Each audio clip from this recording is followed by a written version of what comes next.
Ce journal vous est offert par DACO SARL, société d'expertise comptable et de fiscalité.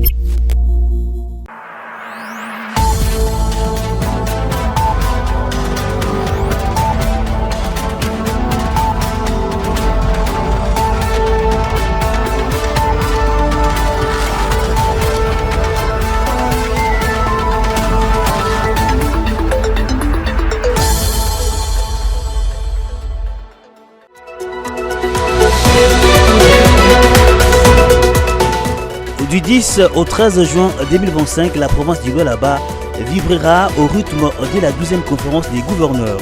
Une activité qui laisse la province en mode préparation. Plus de détails dans ce journal. La PNC veut éradiquer les antivoleurs dans la régulation de la circulation routière. Ceci à l'issue de la cérémonie de clôture de l'atelier de renforcement des capacités. Plus de détails dans ce journal. Les fonds de promotion de l'industrie FPI et les fonds de garantie et de l'entrepreneuriat au Congo Project ont signé un protocole d'accord dans le but d'accorder des crédits aux jeunes entrepreneurs et artisans congolais. Plus de détails dans ce journal. Voilà tout pour le titre. Bienvenue à tous. Les militaires et policiers est désormais couvert par le régime de sécurité sociale de la SENSAP.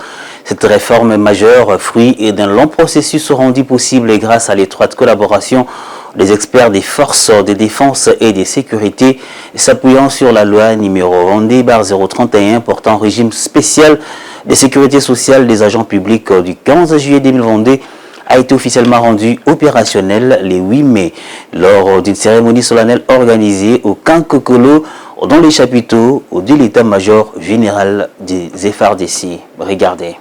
C'est désormais officiel, le militaire et policiers sont couverts par le régime de sécurité sociale géré par la Caisse nationale de sécurité sociale des agents publics de l'État, SENSAP. 3 membres du gouvernement ont co-présidé cet événement.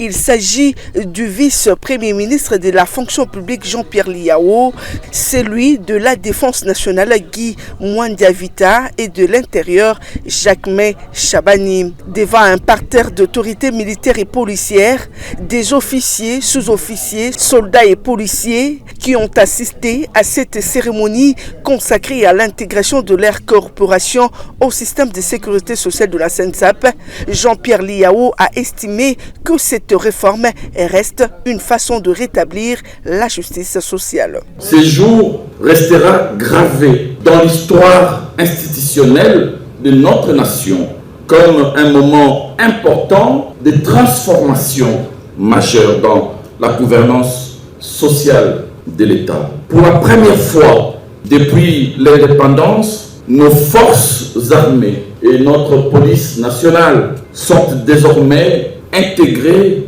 pleinement dans un régime de sécurité sociale géré par une caisse professionnelle. De son côté, le vice-premier ministre en charge de la défense nationale, Guy Mwandiavita, a salué cet acte qui répond enfin aux aspirations de ceux qui, au péril de leur vie, assurent la sécurité nationale. Ce régime de sécurité sociale dédié au personnel militaire et policier constitue un acte de reconnaissance nationale envers ces femmes et ces hommes qui, souvent au péril de leur vie, assure notre sécurité collective.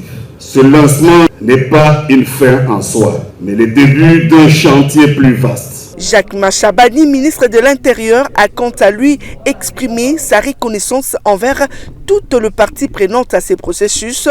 Il a qualifié cette intégration d'une avancée majeure qui vient réparer une longue injustice sociale. Aujourd'hui, nous franchissons un pas décisif avec l'adhésion des policiers et des militaires à ce régime spécial de sécurité sociale.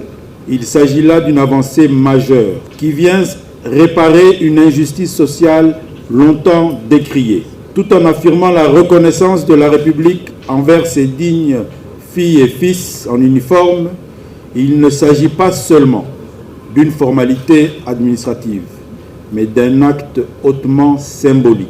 Enfin, le militaire et policier peuvent exercer leurs fonctions en toute sérénité, convaincus que leur avenir et celui de leurs dépendants ne seront plus livrés à l'incertitude.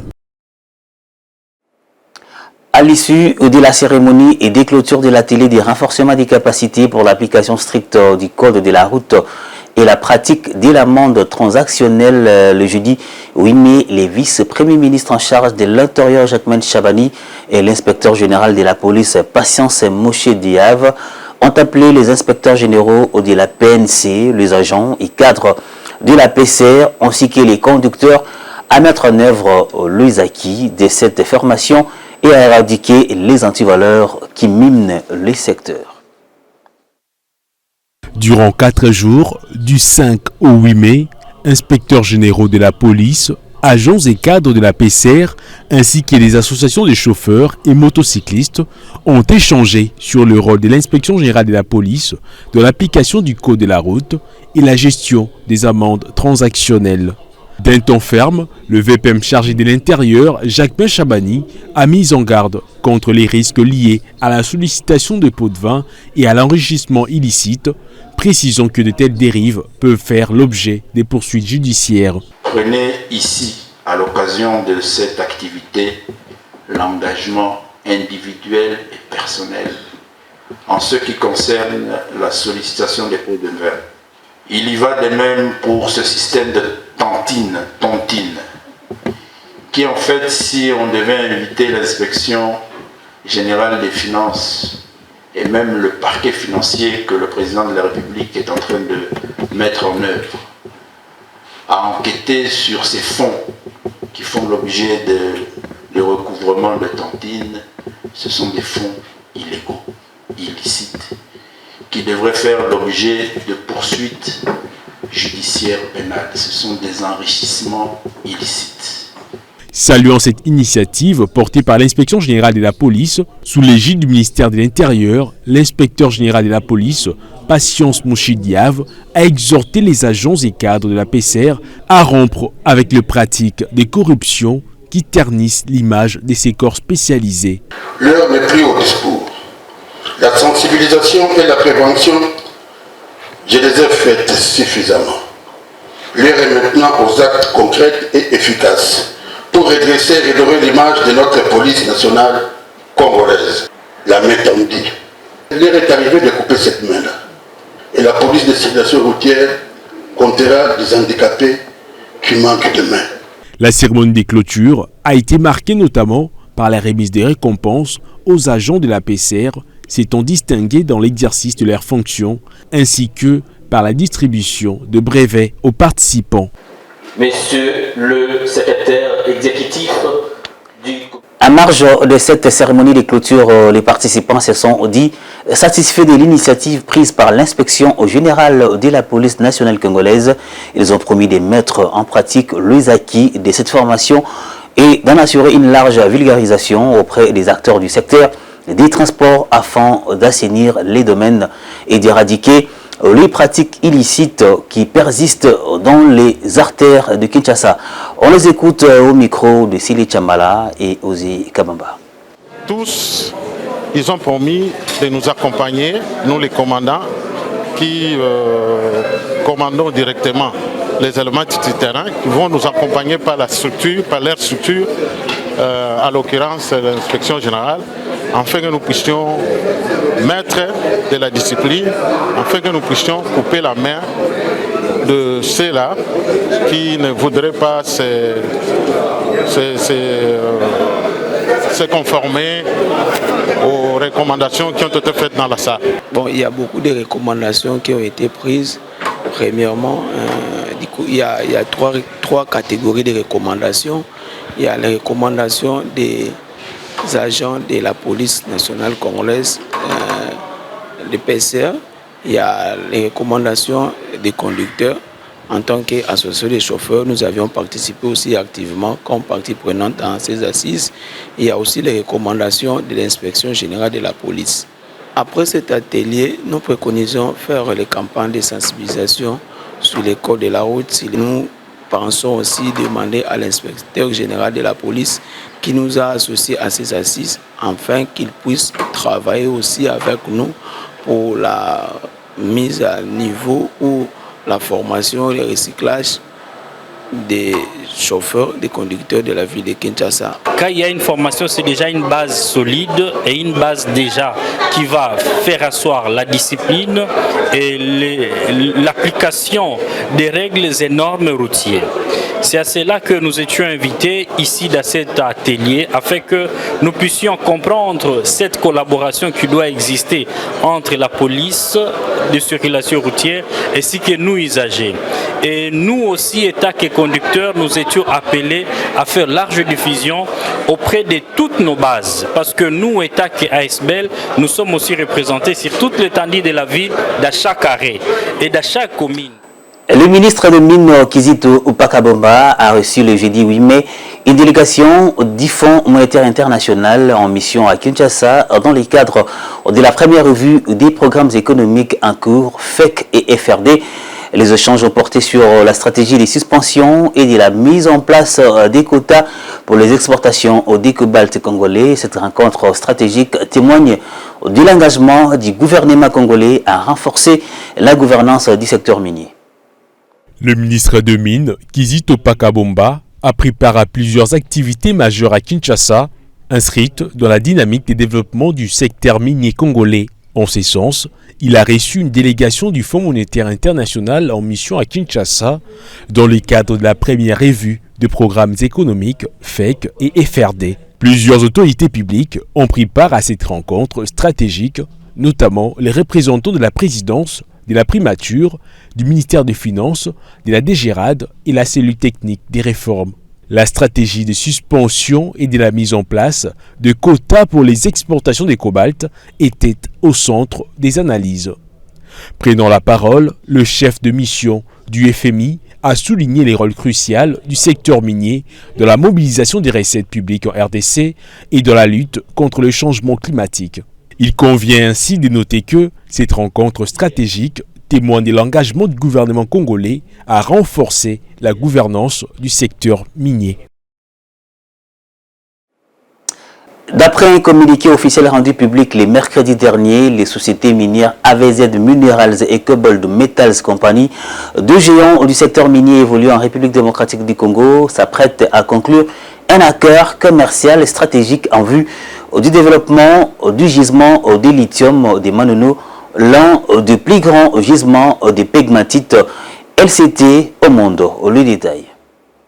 Signé conjointement par Kurt House, au nom des Cobalt Metals et Nigel Ferguson pour AVZ Minerals, tous deux dirigeants exécutifs de leurs entreprises respectives, ces communiqués soulignent l'ambition de développement éthique et rapide du gisement du lithium de Manono, présenté comme un levier potentiel de paix et de stabilité dans une RDC en proie à l'insécurité. Dans un esprit de coopération mutuelle et en remerciant les efforts diplomatiques du secrétaire d'État américain Rubio et de la présidence congolaise pour avoir facilité l'investissement, AVZ Minerals et Cobalt Metals ont défini un cadre commun autour de 8 engagements majeurs.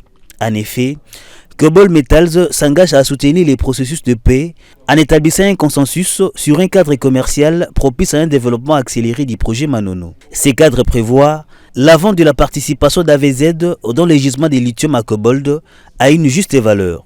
L'accord devrait permettre à Cobalt d'injecter plus d'$1 milliard américains pour porter les lithium de Manono sur les marchés internationaux. Et les projets devraient créer 2 milliers d'emplois bien rémunérés en RDC, avec une volonté affichée d'investir dans les talents locaux. Les deux sociétés œuvrent à conclure l'accord dans les meilleurs délais pour une mise en œuvre rapide au bénéfice de toutes les parties. Elles collaborent étroitement avec le gouvernement congolais, les gouvernements américains et les autres parties prenantes concernées. AVZ propose au gouvernement congolais une suspension temporaire de la procédure d'arbitraire engagée auprès du CRD afin de favoriser les discussions. Et enfin, Cobalt et AVZ expriment leur volonté de soutenir toute initiative en faveur de la paix et de la sécurité. Cette annonce intervient alors que les États-Unis et la RDC sont en pleine négociation autour d'un accord visant à faciliter l'accès aux minerais stratégiques congolais aux investisseurs américains. Les fonds de promotion de l'industrie FPI et les fonds de garantie de l'entrepreneuriat au Congo FOGEC ont signé le jeudi 8 mai 2025 un protocole d'accord lors d'une réunion aux techniques regroupant toutes les structures du ministère de l'Industrie et Développement de PME. C'est là dans le but d'accorder de crédit aux jeunes entrepreneurs et artisans congolais pour des projets allant jusqu'à 50 000 $ américains. Commentaire. Cette cérémonie, qui a eu lieu sous la supervision du ministre de l'Industrie et Développement des PME, Louatum Kabomba, constitue un véritable offre de soulagement pour les jeunes entrepreneurs congolais qui vont désormais bénéficier du crédit du FPI en vue de faciliter l'accès au financement des projets portés par les jeunes entrepreneurs dont l'âge varie entre 18 et 35 ans. Pour le directeur général du FPI, Bertin Moudimou, ce processus est salvateur et permettra d'améliorer le pouvoir d'achat de la population. Donc, sommairement, c'est donner l'accès au public, c'est-à-dire au petit peuple, ceux qui n'ont pas de moyens de participer au crédit des affaires, de faire partie de cette catégorie et d'améliorer en tout cas le pouvoir d'achat de la population. De son côté, Laurent Munzemba, directeur général du FOGEC, a salué cette coopération et a annoncé qu'un appel à projet sera lancé pour pouvoir récolter les projets des jeunes qui entrent dans les critères définis. Aujourd'hui, deux institutions publiques que nous sommes, on a discuté, échangé, compris qu'ensemble on peut faire une synergie pour que l'action publique puisse accompagner ces jeunes-là à accéder au financement de leurs projets. Et donc, ça sera le financement du FPI au taux de 4% l'an sur des projets qui vont jusqu'à 50 000 $ pour ces jeunes-là, et ce financement sera grâce à la garantie que donne le FOGEC au FPI. Aujourd'hui, l'effectivité commence. Déjà de ce soir, on va lancer un appel à projet on va publier un appel à projet tant au FOGEC qu'au niveau du FPI pour pouvoir récolter des projets des jeunes qui entrent dans ces critères-là, où on republiera encore les critères de sélection. Ces protocoles d'accord entre le FPI et les FOGEC visent à créer un environnement propice à l'émergence d'initiatives d'entrepreneuriat en dotant aux jeunes des ressources financières pour la réalisation de leurs projets. Et le journalisme face à l'intelligence artificielle entre méfiance et révérence. C'est sous ce thème que se tient la deuxième édition des rencontres congolaises des recherches sur le journalisme. Devant une assistance composée des acteurs économiques, les professeurs des universités, le chevalier de la plume et étudiants. Le ministre de la Communication et Médias, Patrick Muyaya, a donné dans la soirée du jeudi 8 mai à l'Institut national des arts l'ego de ses assises, tout en rappelant la nécessité d'utiliser les innovations technologiques dans la défense de la cause nationale ainsi que pour son émergence. Igor Biwaka et Joe Manana. Pendant 3 jours, soit du 8 au 10 mai, le chercheur et chevalier de la plume vont échanger autour des différentes tables rondes sur une thématique d'actualité, l'intelligence artificielle. Initialement évoquée lors de la célébration de la journée de la liberté de la presse, elle est de nouveau placée dans le microcosme médiatique. La cérémonie d'ouverture, lancée par le ministre de la Communication et Médias Patrick Muyaya, a mis en lumière les atouts et contraintes de cette innovation technologique qui prend de plus en plus de l'ampleur et touche tous les secteurs de la vie. Mais entre méfiance et révérence, le porte-parole du gouvernement a appelé les journalistes à en faire un usage qui soit profitable à la nation. Les uns et les autres auront l'occasion d'échanger, de discuter, de croiser les expériences pour voir dans quelle mesure nous pouvons avancer. Madame Elie qui a parlé tout à l'heure de front, et je disais tout à l'heure avant qu'on arrive dans la salle qu'aujourd'hui, l'intelligence artificielle, et comme d'ailleurs tout ce qui s'offre à nous, doit être utilisé pour la défense de la cause nationale. Le speech du ministre de la Communication et Médias a été précédé de plusieurs interventions convergeant toutes vers une mise en garde contre les effets pernicieux de l'IA. C'est ce qui d'ailleurs résume l'oral les circonstances du directeur général de l'INA, Félicien Kandolo, ainsi que celui du président de l'Arcicom, Pierre Ntsana. L'INA est pleinement conscient du bouleversement que l'intelligence artificielle engendre dans les domaines de la communication, de l'éducation et de la culture. Il faut se rappeler que si l'intelligence artificielle peut faire beaucoup de choses, elle ne remplacera jamais la création d'ailleurs. Le journaliste face à l'intelligence artificielle, entre méfiance et révérence, c'est sous ces thèmes que sont placées ces journées de réflexion organisées par le Laboratoire des recherches en sciences de l'information et de la communication.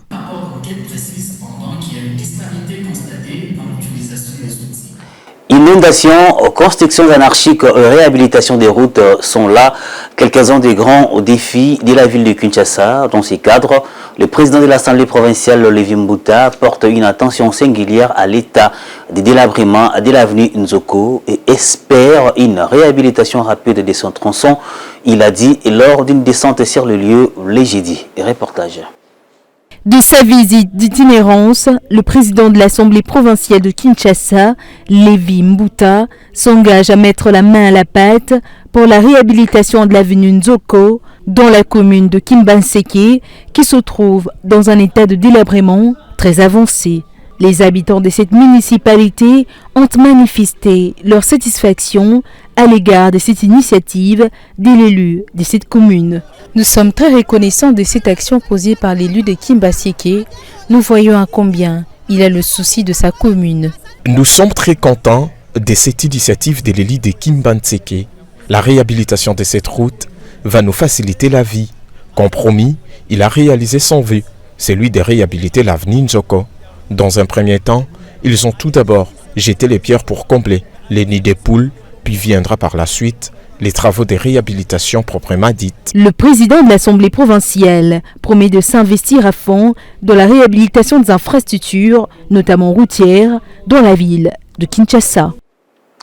Du 10 au 13 juin de l'année en cours, la province du Lualaba vibrera au rythme de la 12e conférence des gouverneurs. Cet événement sera une occasion pour la gouverneure Fifi Masuka Saini et son gouvernement d'inaugurer plusieurs ouvrages construits dans la province. Selon les conseillers en communication de la gouverneure, la population doit réserver un accueil chaleureux aux premiers citoyens congolais qui rehaussera dès sa présence à ses assises. Suivez. La province du Lualaba se prépare à une série d'inaugurations d'ouvrages. Celles-ci auront lieu à l'occasion de la 12e conférence des gouverneurs qui se tiendra du 10 au 13 juin prochain sous la supervision du président de la République, Félix-Antoine Tshisekedi Tshilombo. Il s'agit de l'échangeur routier de Kolwezi, de l'école moderne de Kangeya, de la clinique moderne de Mwangeji, de l'immeuble des régies financières de la province ainsi que d'autres projets. Dans la foulée, certains ennemis du développement de la province saisissent l'occasion pour tenter de distraire l'opinion en cherchant à jeter un discrédit sur tous ces efforts importants du gouvernement provincial que dirige Marie-Thérèse Masuka Saini, gouverneure de la province du Lualaba. Son conseiller en communication a exprimé clairement à cette occasion la nécessité de mobiliser les Lualabais à réserver un accueil digne au chef de l'État et à soutenir ses importantes assises. Il invite à ne pas prêter attention aux propos des acteurs politiques enfermés dans la haine qui s'efforcent à peindre en noir, qui font le tout pour peindre en noir l'harmonie entre les institutions et les acteurs de l'exécutif provincial du Lualaba. Nous savons que les adversaires, les ennemis, les détracteurs de la gouverneure Masuka se recrutent maintenant avec des étiquettes pour juste attirer l'attention sur eux. Mais cela ne peut pas freiner la marche de la machine Tshisekedi dans la province du Lualaba. La machine pilotée par la gouverneure Masuka dans la province du Lualaba. Son unique péché, c'est de se distinguer dans l'école de transformation du pays du chef de l'État Félix-Antoine Tshisekedi Tshilombo. C'est ce que certains détracteurs de la gouverneure appellent mégestion. La mégestion ne réside que dans leur tête. Parce qu'apparemment, je me rends compte, je ne cesserai de le décrier, de le dénoncer. Il y en a parce qu'ils sont enfermés dans la haine, parce qu'ils sont déçus. Ils s'attendaient à l'échec. Masuka Saini est l'élève qui se distingue. Masuka Saini est gouverneur qui fait la fierté de la volonté politique du chef de l'État. Selon Josué Muyumba, considérer que l'entente entre l'Assemblée provinciale et l'exécutif provincial constitue un frein au développement du Lualaba relève tout simplement d'une mauvaise foi manifeste, en contradiction avec les lois du pays et avec les recommandations de l'autorité suprême formulées lors de la 11e conférence des gouverneurs à Kalimi, dans la province du Tanganyika. Après plusieurs mois des travaux de construction, les deux bâtiments destinés à abriter la division provinciale de la santé, l'inspection provinciale et les programmes de santé au Lualaba, ainsi que la clinique moderne de Mwangeji sont déjà terminés.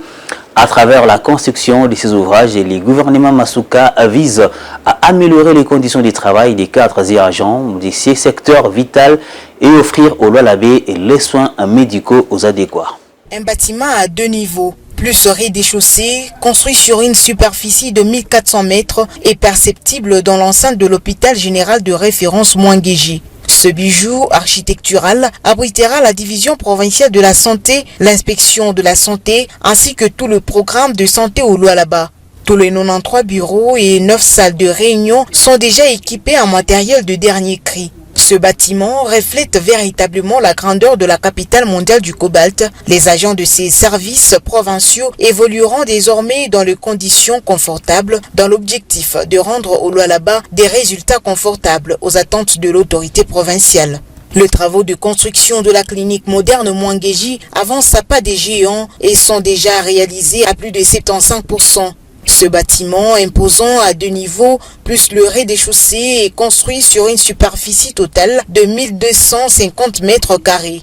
Il est composé de 98 locaux, dont 3 salles de réunion climatisées qui seront équipées avec le matériel de dernière technologie de pointe pour répondre valablement à la problématique sanitaire de la population du Lualaba, telle que voulue par le président de la République, Félix-Antoine Tshisekedi Tshilombo, dans sa politique de la couverture santé universelle. À travers ce projet, la gouverneure Fifi Masuka Saini vise à offrir à la population de sa juridiction des soins de qualité et même dans le domaine de spécialité pour réduire les évacuations à l'extérieur pour des soins médicaux. Nous allons à présent prendre la revue des presses.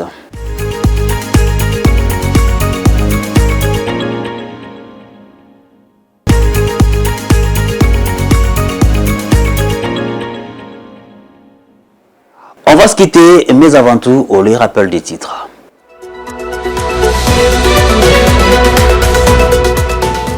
Du 10 au 13 juin 2025, la province du Lualaba vibrera au rythme de la 12e conférence des gouverneurs. Une activité qui laisse la province en mode préparation. Vous l'avez suivi dans ce journal. La peine s'est vue éradiquer les antivoleurs dans la régulation de la circulation routière. Ceci à l'issue de la cérémonie de clôture de l'atelier de renforcement des capacités. Vous l'avez suivi dans ce journal.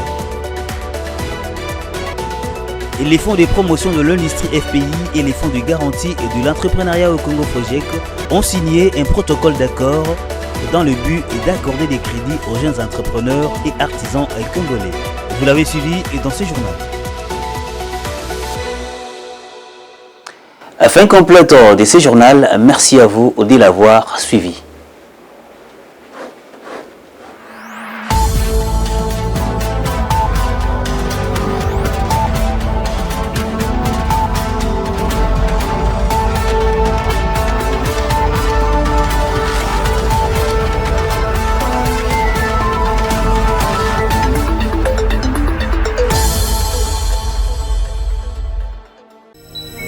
Ce journal vous a été offert par DACO SARL, société d'expertise comptable et de fiscalité.